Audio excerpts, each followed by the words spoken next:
Hello everyone, welcome back to another video, and today I'm excited because we're getting back into, honestly, a manga that I wasn't expecting to be as good as I thought it was. Nezumi's First Love. We're going into the second volume this time. The first volume was amazing, and someone commented in the last video saying there were 100 chapters. Now, I don't know exactly where to read those chapters at. I will try to figure out, and when I catch up with the volumes, then I'll go on to read the chapters for a video, but we'll see in the future. What am I expecting from this volume? I do know that Ao goes on that whole hitman thing, killing the one dude that we don't have a name for yet. And I won't lie, I kind of spoiled myself on what volume 3 was about. I feel a little bad for that. I apologize, but I mean, there's nothing really else to say. I'm excited for this. Okay, so hopefully I'm praying that this manga does not fall off somewhere in the middle, because if it does and I lose interest, then it's gonna suck ass. Anyway, nothing else to say. Like and subscribe. Link in the description down below if you want to read it. Enjoy the video. Okay, volume 2. I have a lot of thoughts about volume 2 that I get into throughout the video, but I would honestly probably say I enjoyed this volume a lot more than I enjoyed the first volume. The first volume was good, which is the reason why I'm, reading the second. But the second volume manages to take Nezumi's and Ao's relationship to another level and show us a more in-depth scene into their lives. And I really do like that. Yeah, that's all for me. Enjoy the video. Just want to clarify before I get into this that these chapters are very short, so this is going to be very fast-paced. We open up on chapter 7 with Ao looking at himself in the mirror, looking ripped as hell. Not like ripped, but just like twinkish type of ripped. You get what I mean. There's now 2 days till the big event to where he has to kill this guy. We then cut to Nezumi and Ao. Nezumi is telling him some advice, like holding your breath, don't loosen your grip until the job is done. And then some members of the gang arrive and take him to do the job. Nezumi tells him to stay calm and come back right after. Ao thanks Nezumi for sticking with him. Some guy then tells them to hurry up. Ao tries to leave, but Nezumi stops him because, frankly, she looks worried. But also, Ao said that he'll be fine. We then cut to Ao in the car with the gang. They're breaking down what to do to kill the target. In half an hour at the train station will be packed with people. Mingle with the crowd, get in there, just like whatever the hell this is. I don't know what this is, but get in the crowd to disguise yourself. Then take them out and make sure no one sees you. Don't worry about the body. We'll take care of that later. While they're telling him this, the realization of the moment creeps in on him and he gets a little worried. He looks at the knife, then the target. He then remembers what Nezumi told him. If you get too worked up, take a deep breath and count to 3. He takes a deep breath and he calms down. We then cut back to Nezumi and Tengu. Nezumi walks into the room and offers Tengu some tea. Tengu say, "You're serving tea now? That ain't something I taught you." Which makes it seem like that Tengu is kind of like a father figure for Nezumi, which, if that's the case, then no wonder a lot of the stuff that, happens in this volume makes sense now, just from reading that. We then cut back to Ao in the train station. He's looking at the ground. He said he wants to go home because he misses Nezumi. He sees a piece of gum on the ground, and then someone steps in it. Who is it? I don't know. I'm joking, I do know. It's the target. When he sees him, he grips the knife. And then we end off the chapter with Nezumi at home, cuddling her pillow, looking at her phone. End of chapter 7.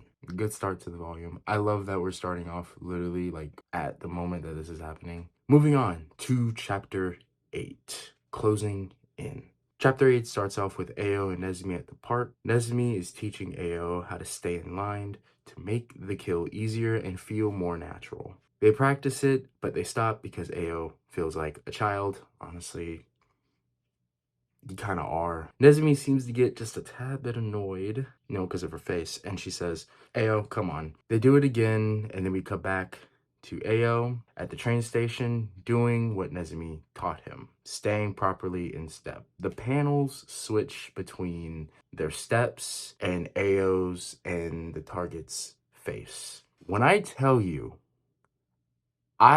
this is the second chapter of the volume.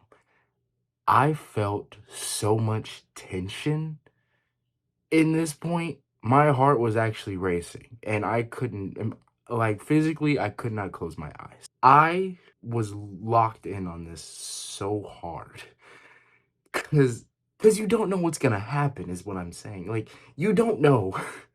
This could go right or it could go wrong. They then show that Ao aligns his foot to get the kill. So he goes in and you messed it up. How? Okay, I understand how you can mess that up. Okay, I understand how. Okay, it makes sense. I probably would have hesitated and messed it up as well, but this is a matter of life and death. He then looks in fear of what just happened. He sees his target walking away from him. Then he starts to freak out. He's hyperventilating. He tries to stay calm. He tells himself, stay calm, it's fine, you're fine, everything is fine. He sees Nezumi and he cries out for her name. We then cut to Ao in the bathroom stall looking at his knife, feeling disappointed, till he sees someone in the stall next over. They're wearing flip-flops, just like the target. The guy drops a syringe. He tries to reach for it, but then Ao grabs it for him. The guy says thank you. Then Ao opens the stall and gets behind him. And then he sees himself in the mirror and he hesitates again. You fumbled twice. You're not Netflix. You're not Steel Ball Run, nor are you Stone Ocean. Stop fumbling twice. Don't do it again. He looks at himself as if he's a monster while the target opens the bathroom door to walk away. End of chapter 8. This chapter had my heart racing the whole time. I was disappointed in this chapter as well because of Ao, for obvious reasons. So far, when I was reading this was the most tense I've been ever really reading a manga. Homunculus or maybe Berserk or Goodnight Pun Pun. I've never been that tense, and I like it. I really like it. We begin chapter 9 with Ao dropping the knife. How do you drop the knife? That ain't gangster. Well, Ao isn't gangster at all, so it makes sense how he dropped the knife. But come on. He sees himself, and he's scared. He sees Nezumi when he first left as he walks away, but then gives him the motivation to take the knife, and then it goes black. We get a shot of the bathroom. Then we cut to Ao standing over a dead body. This man managed to pull it off eventually. Then Ao walks out like nothing ever happened. We then cut to Nezumi in the apartment cooking. Then someone rings on the doorbell. The person is obviously Ao. Then we cut to both of them sitting down at a dining room table greeting each other. Kind of reminiscent of the first volume in the first chapter where they both greet each other home. Ao says the food looks absolutely scrumptious. I don't know why I said that. Ao then says the food looks absolutely amazing. Then Nezumi pats him on the head and says, you did it, Ao. Great job and welcome home. End of chapter 9. Chapter 10, date. We start off chapter 10 with Ao in the car with a driver, and the kill has been confirmed. Ao sees an image of him killing the guy. Then the driver says the next job is in 3 days. See you till then. Like, I just got done doing a job. You want me to do another one in 3 days? Do you know how much mental clarity this is gonna have to take me from killing one guy, and you want me to do another one 3 days later? I know Ao is just going through it at this point. This man has had the worst luck ever, and the only person keeping him together is Nezumi. If anything happens to Nezumi, he's gonna fall apart. I feel like he's going to fall apart at this point. We then cut to the apartment complex. Ao is still a little stuck on the killing, of course, till Nezumi walks out and is ready to go. Ao thinks her outfit is cute, and she goes, duh, of course it's cute. I'm me, joking. She doesn't say that. They're on the bus now, and Nezumi says that she has a little surprise for Ao. Ao says, well, I seriously can't wait, in the most unserious way possible. Ao then looks at his hand holding Nezumi and still can't get his mind off of the job that he did yesterday. He then asks Nezumi if they could switch seats because he gets a little car sick if he's not by the window. They then end up at a diner. Ao has a stack of these delicious looking pancakes. Like, ah. chef's kiss type pancakes, I swear. He then lets us know that he hasn't had any sweets in the month that he was training. Ao then asks if Nezumi's even going to finish all that food that she has, because it looks like that she has amazing food as well. She says yep. A bit later, Ao tells her that she has whipped cream on her cheek. She reaches for the napkin, but then hesitates for a bit. And she's like, can you get it? What? Sly. That's Sly. She knows what she's doing. And of course, he does. We didn't see them at the arcade where they first met, or at least I assume so. They play Taiko, which I am absolutely phenomenal at, by the way.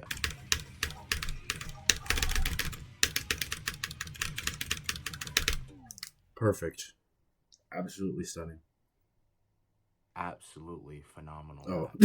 At the claw machine, still struggling to get a plushie. Then Nezumi brings him to an illustration exhibition for his favorite mangaka. And this mangaka is the same guy that makes the manga with the cat girl on it, which when I was reading this, I was like, that is so messed up. Because we know exactly what happened to his sister and we know exactly who did it. So I'm not too sure if Nezumi knows if she was the one to kill his sister, but I have a strange feeling that she does. And if she did, that is so messed up in so many ways.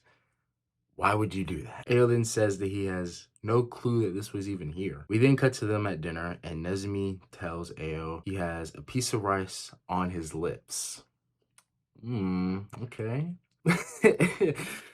Okay. Ao says, for real, can you get it? They're not slick at all. Not even close. But then he says he's just kidding. But Nezumi is like, no, it's fine. You're not slick. She then gets up and sits right next to him, takes a sip of water, and takes his hand and places his hand gently on her face and says, I'll get it for you. This is so cute. This is so adorable. And then we get a full page, not even a full page, 2 whole pages, a full book of them kissing. Let's go. Finally. End of chapter 10. Was that chapter 10? I'm stuck. See, even with me reading what I wrote down, I am still baffled at this. I'm lost still. Let's go, Ao. You did it. You did it. Moving on to chapter 11, Red. Chapter 11 begins literally right at the moment that they were kissing. They're stuck in, this is going to be very explicit, but they're stuck in a long, deep sweaty. I can't take myself serious reading this. They're in a, let me back up. They're in a deep kiss. This is gonna be a pain to edit. Oh my gosh. Sweat, spit, and everything. That's literally what I wrote down. Okay. It's literally what I wrote down. So like, excuse it, okay? Just don't pay no mind to that whole terrible part. They didn't stop. Nezumi gets back up, gets back in her chair, and takes another sip of water. She says she got the rice along with some tongue, if you know what I mean. Okay, stop. I'm done with the adult jokes. I'm done. I'm not. Ao is clearly flustered. Ao tries to speak, but Nezumi cuts him off by saying sorry for just doing it with you. Ao doesn't count that as doing it. Nezumi goes on to say, don't you want to do it more? Ao then says, not the same thing as sex. And then at this point, I came to the realization, does she not know what sex is? I mean, you think she's grown. You think she would know that type of thing. But, you know, she also grew up in the Yakuza, so maybe she just didn't figure it out. Nezumi then is confused, and she asks, is that not sex? She then asks, what is sex? I didn't know it was possible for someone to go on for their entire life and not know what sex was. Unless you were just hella sheltered. Ao then tries to explain it to her. Well, people get naked. They touch each other in different ways. Then, eventually, it's time for the main event. Nezumi says, "What event? Like the event that I trained you for? What do you mean? What event?" She's genuinely confused. She says that he needs to explain it more. But before he can, a waiter comes up to interrupt. We then cut to them walking home. Ao teases her about actually not knowing that what sex was and thinking that sex was literally just a kiss. Then we understand why she didn't know. Tengu told her that a kiss was sex. Also, all that type of stuff is banned off her phone. So it makes sense on why she didn't know any of that stuff. Ao then teases her more, and Nezumi asks for him to teach her more because there's so much that she does not know. End of chapter 11. Chapter 12, Daily Life. We start off chapter 12 with Nezumi and Ao taking out the trash. Afterwards, Nezumi says that she'll be home first. She'll be the one cooking. Ao wants sushi, so then they wave each other goodbye while Ao goes out to do a job. We then cut to Nezumi eating with Tengu, and he points out that she has a little bit of blood on her face. Tengu wipes it off. Nezumi says sorry, but then she tells Tengu that she wants to move so Ao can have his own space. I was a little confused about what she meant by this as well. Like, so why exactly do you want to do it? Do you want to move? Aren't y'all like together?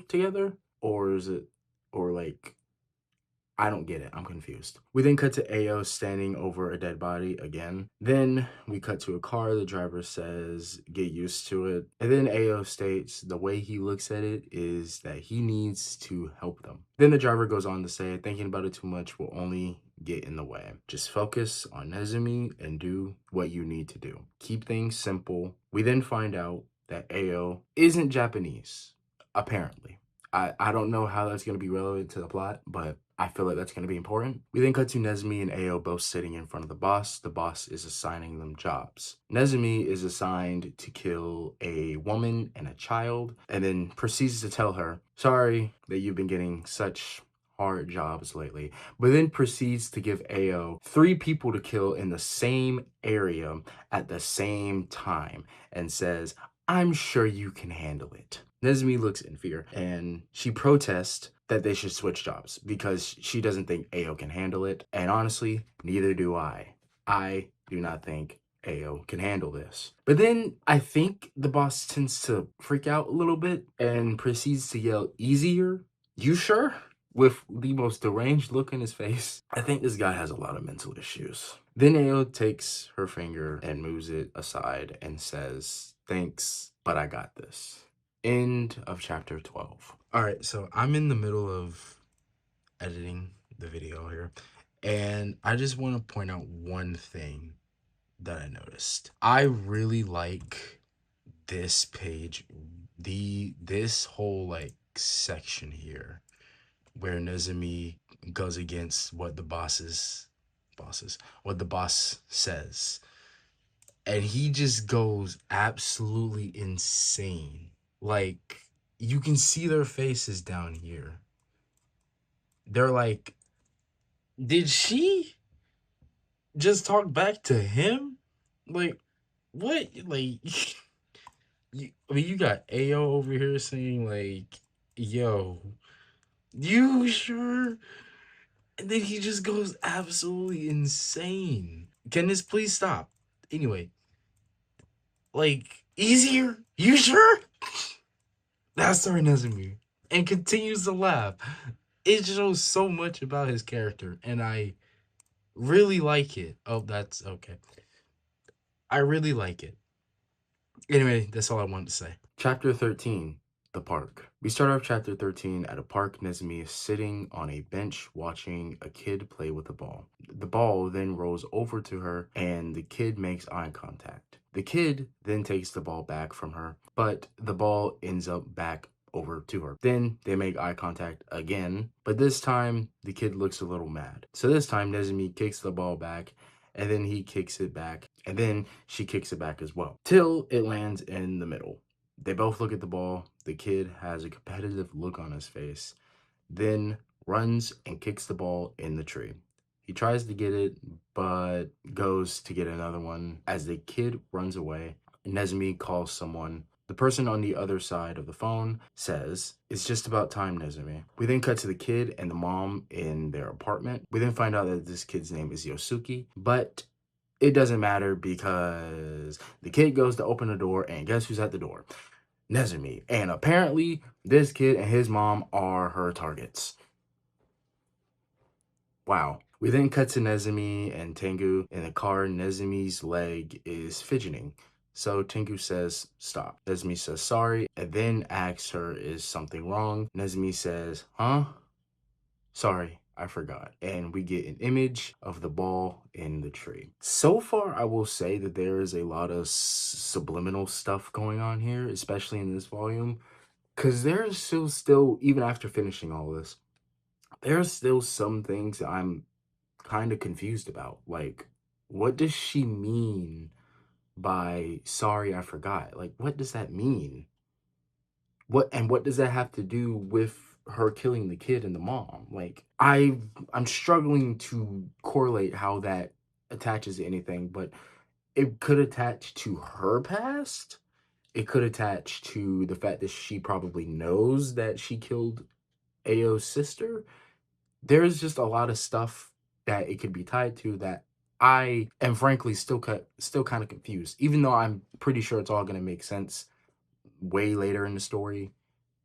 So I'm not too upset at the fact that I don't know it yet. That is the end of chapter 13. Moving on. Chapter 14. Unclear. Chapter 14 starts off with Nezumi waking up, and then we cut to them at the dumpster throwing away the trash. Nezumi mentions that she has had an old dream last night. Ao asks what it was about, but before she can say anything, Ao says he'll be home late, so eat without me. Then he takes off to do the job. We then see Nezumi go throughout her day. She ends up at a laundromat, seemingly not thinking of anything. Till all of a sudden, she gets up and walks out of the laundromat without her clothes. She's wearing clothes, but she didn't grab her clothes, okay? And walks all the way to the park. From the previous chapter, the ball is still in the tree. She looks at it and tries to get it down by jumping while two other kids watch her. She keeps trying, but she can't reach it. Honestly, at this point, at the point of me reading this, I felt like the story was gonna go in a certain direction that I really hope it doesn't go in, to the point to where it's like, how do I put this? I don't think Nezumi wants Ao to do this line of work at all, not even close. But I feel like she fears the fact that Ao might actually end up enjoying this line of work and might actually be too good at this line of work. I think that is the possibility that's going through her mind right now. Now, keep in mind that's just a theory. I don't know if that's how it's actually going to go. I hope it doesn't go that way because I really like how this is going.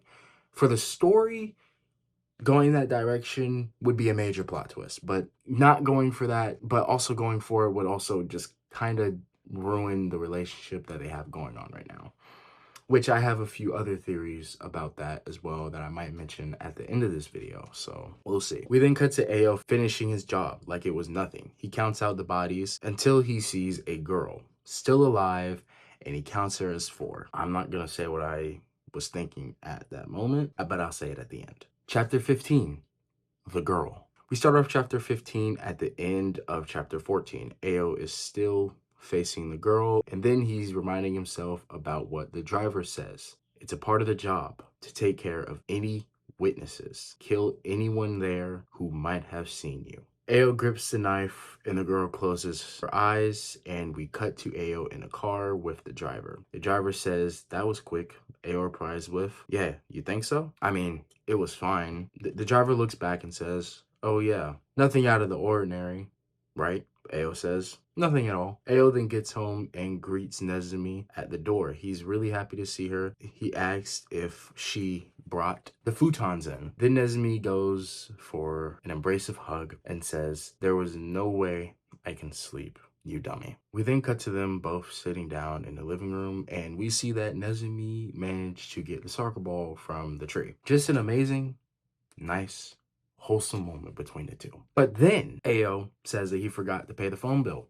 So he comes with the amazing idea to go pay for it 8 minutes before it's overdue. Nezumi questions if he'll even be able to make it within that time, but Ao doesn't care and he goes anyway. We then cut to Ao outside in the rain. He forgot his wallet, his phone is dead, and some random girl comes up to him with a bat. But he's not really paying attention, and he's more worried about Nezumi being mad at him at the fact that he wasn't able to pay the phone bill on time. But then we get a shot of who this girl is, and it's the same girl that he should have killed earlier. Now, to be fair, I did think she was innocent at first. I really thought that she was innocent. But after reading this, I was like, you know what? Probably should have killed her. You probably should have listened to the rules and not keep her alive. Because if you killed her, this would not have happened. There would have been no witnesses, no nothing. So do I blame you for not killing her? No, because deep down you're a good person. But do I blame you for not killing her? Yes. Well, I don't think I should say it. Do I blame you for getting yourself in this situation? Yes, because you should have listened and you should have killed her at the end of the day. Good person or not. Someone still saw you. So then the girl hits him upside the head with a bat, and we then see Nezumi home alone, wondering where Ao is. End of chapter 15. Final chapter, chapter 16, growth. Chapter 16 starts off with the driver telling the boss that Ao has been kidnapped by a clan named, I'm going to butcher the heck out of this name, the Al-Hira clan, and they're holding him at their HQ. We then get a full page shot of the boss's back, which, like I said in the first video, is covered in tattoos. Head to toe. Literally. They look sick. They look cool. They look really cool. The driver is worried about Ao snitching. The boss doesn't really think he's gonna snitch because, he's looking out for Nezumi, and they'll just wait until they kill him. The boss then exits the room, but when he exits the room, he's greeted with Nezumi. She's crying, she's wet from the rain, and she's wondering if he has seen Ao because he did not come home last night and he won't answer his phone. The boss clearly doesn't care because his first thought is about her having shoes in the building, which doesn't make any sense because he has shoes on, but he's also the boss. He's probably paying for the building, so it doesn't really matter. Meanwhile, we cut to a pool with people with umbrellas standing around it in the rain, and in the middle is a guy being tortured. That guy is Ao. Ao is asked by the torturer who he works for. Ao then stands his ground and says, I have no idea what you're talking about. He then gets hit. The guy torturing Ao asks a guy with an eye patch if this is even the right guy in the first place. The guy with the eye patch says, Messi? I don't know how to say her name. Messiah? It's not Messiah. No, it's Messiah. Messiah.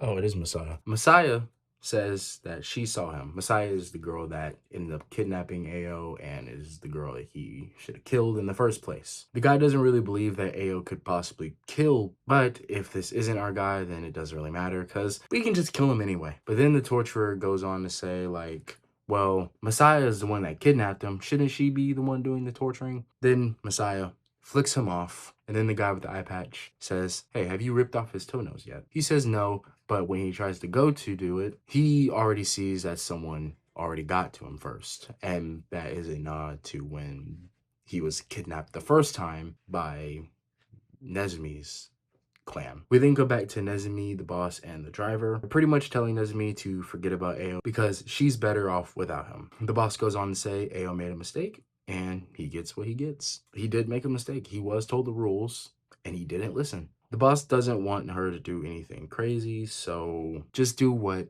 you're told. Nezumi is still in her own world, and then the boss slams the table and says, well, are you gonna cause us trouble again? What does he mean by again? What happened? I want to know what happened. Does this have to deal with Nezumi killing, I'm assuming, his friend or brother or cousin in the past? Like, what does that have to do with anything? Nezumi then says no, and then the boss and the driver talks about the potential situations that could occur if Ao were to go on to snitch. They're also basing this off of the fact that he's probably gonna die either way. While they talk, Nezumi is listening to every word that they say. She has tears in her eyes, and then she sees one of the sayings on the soccer ball. The saying says, "Take it easy." And it's with that that gives Nezumi the idea to kill the whole clan before they kill Ao, or before Ao can say anything. That way it can be better off for everyone in return. The boss kind of doubts the fact that she's able to do this because they have 60 people, but Nezumi doesn't care. The boss then embraces her with a hug and says, "You've grown so much," and go get him. End of volume 2. But wait. Not really. There's a small bonus chapter. We can tell that this is when they first started to date because they call each other by the last name. But pretty much, Nezumi is just telling Ao that I've never held someone's hand before. And Ao's like, what? And then they walk off in the snow. And then that's the end of the volume. All right. I'm recording this after finishing editing the whole video because the previous outro sucked. I'm a little bit sick, so if there's any coughing, just be aware. Anyway, volume 2. After editing this and just going over it multiple times, some parts of it felt a little dissatisfying. I guess I should say, because like they leave out a lot, and I'm pretty sure that they're gonna, later in the series fill it up eventually. But it's like, what does she mean by she forgot? Why does she want Ao to move out even though they're in a relationship together? It just doesn't feel right. Yeah, you want him to have his own space, but if you're in a relationship together, yeah, you don't have to be together 24/7, but it's good to be around each other sometimes. Like, and living with each other isn't hindering him from having his own space. Another thing, why didn't Ao kill the girl? He was told to kill the girl, and he did it. There's a reason why you're in this situation right now. If you listened to the rules and just killed her, you wouldn't be kidnapped right now. And Nezumi would not be having the idea of killing everybody within that clan that I butchered the name out of. Think next time, Ao. Think. Oh yeah, I also said that I would get into a few theories at the end of the video. I don't really think I really want to do that right now because the theories I have are kind of, a little bit out there. Like, for example, one theory I have is the name of the manga, Nezumi's First Love. Okay, normally when it's someone's first love, it doesn't really tend to be their last. So I have a theory, please take this with a grain of salt, please, that they're gonna end up breaking up somewhere in this story. I really hope that I'm wrong, because again, like I said multiple times, I really like their relationship. I really hope I'm wrong about that. But, I mean, it's just a theory, they're, again, theory, very outlandish. But anyway, with that being said, volume 2, very good. Left out a few parts that I'm just genuinely just curious about what's gonna happen next. I already spoiled, I said it already. I already spoiled myself on volume 3 and what it's about. That's another thing. I really, since okay, I'm actually kind of happy that I spoiled myself because when I read the description of volume 3 before going into volume 2, I was curious about why exactly is she going to kill all these people, but now it makes perfect sense because Ao decided to not kill a girl even though he was told to kill a girl, leave no witnesses alive. He left her alive, and now he's kidnapped. So it makes perfect sense on why she has to kill everybody now. And the whole thing with her boss at the end there, that's a good lead up. That's a really good lead up. Anyway, with that being said, hope you're having an amazing Sunday. So far, I kind of am. I'm sick. Yeah. Bye.